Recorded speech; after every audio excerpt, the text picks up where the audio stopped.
Hari pertama masuk kerja pasca libur panjang Lebaran tahun 2019, pemerintah Kota Palembang menggelar apel gabungan di pelataran Benteng Kutub Besar Palembang, Senin 10 Juni 2019.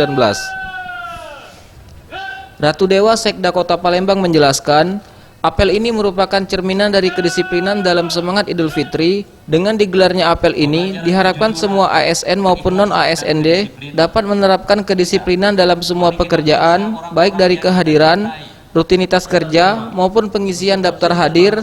Terlebih lagi saat ini ketidakhadiran atau keterlambatan pada jam masuk kerja di kalangan ASN maupun non-ASND juga memiliki konsekuensi dengan pemotongan TPP.